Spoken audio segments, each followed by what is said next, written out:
ми тую червону калину підіймемо, а ми нашу славну Україну розвеселимо.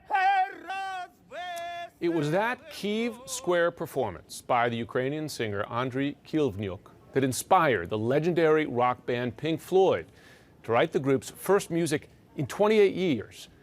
Their song, Hey Hey Rise Up, is #2 right now on iTunes downloads, has reached #1 on iTunes in 29 countries, with all proceeds going directly to Ukrainian humanitarian relief.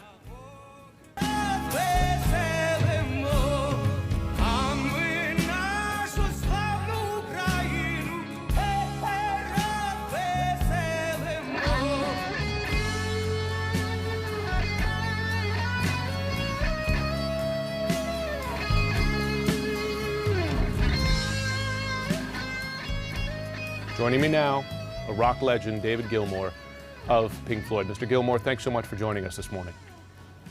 Hey, thank you for having me on. So you have personal ties to this. Your daughter-in-law is Ukrainian, your grandchildren, and you said your daughter-in-law, it was her who sent you the clip of Kilvnyuk singing that song in the Kyiv Square. What was your initial reaction? What moved you in that moment?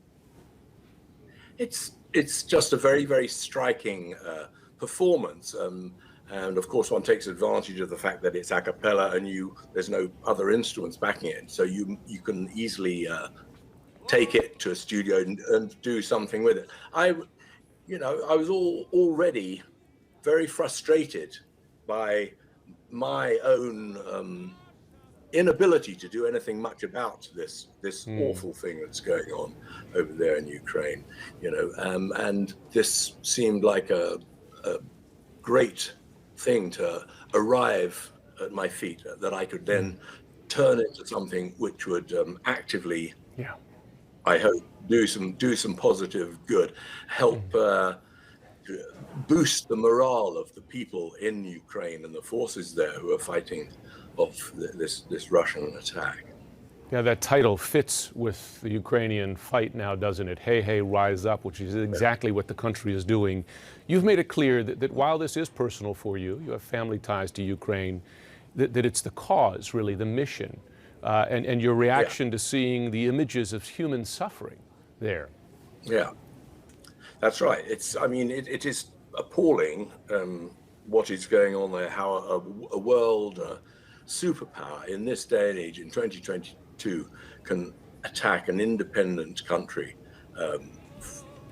This is the sort of thing that diplomacy is supposed to deal with. You talk, you meet, you don't just send in all these troops. It's beyond the imagining of most people, I think.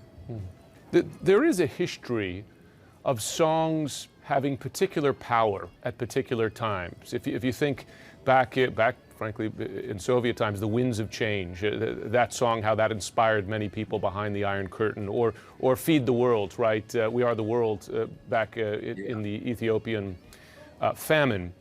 Do you believe songs like this one can have power beyond the music?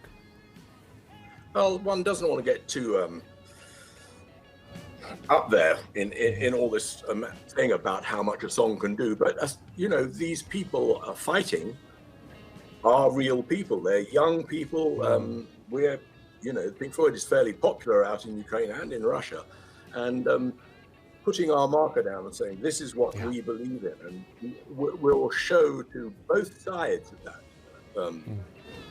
this dispute, this war, that where our feelings are and how wrong we think this whole thing is. Yeah.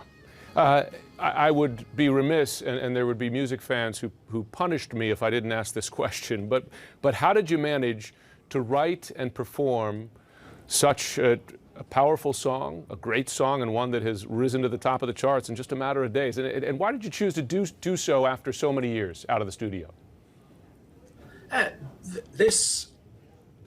I'm a member of this band, Pink Floyd. We have a big market, a big throw, and after hearing the song and beginning to put it up in my studio on a system and try to work out what to do with it. Had to at the same time think about where it was going to go, and I thought the best thing we could do is for me to call Nick up and say, "Hey, Nick, will you take part in this with me? And can we get into a studio, which turned out to be my barn, and record it and video it and try and do our bit for what the world and Ukraine so desperately need right at this moment." Now, Andre, the singer featured in the song, he's doing his part on the ground there. We see him there when he was performing first in his uniform, because he's joined the fight himself. I wonder, do you envision, hopefully in peaceful times, more peaceful times down the road, a live performance between Pink Floyd with Andre? I certainly wouldn't rule it out. Yeah, I mean, it would be great if we can make something like that work. And he is very keen on the idea. I've spoken to him several times in the last 2 or 3 weeks. It's quite a musical. One of the times I spoke to him a couple of weeks ago, he was actually in a hospital bed, having been struck by a piece of mortar shrapnel, quite small, but he was there with a big black eye and a big bandage all over his face. And so, the reality of what he is living through and what millions of other people are living through there is just beyond what most of us can really understand or believe can happen in the world today. Yeah, we showed him on the air with the stitches on his face from that shrapnel wound. It does show everyone's at risk. Well, David Gilmour, I know watching this, I'm grateful for the help you're doing. I'm sure a lot of folks watching at home are grateful as well. We appreciate you joining this morning. Thank you very much. It's the least any of us can do. I hear you. Well, a reminder, all of you, that proceeds from Pink Floyd's Hey Hey Rise Up, all of it goes to humanitarian relief in Ukraine, and God knows they need it.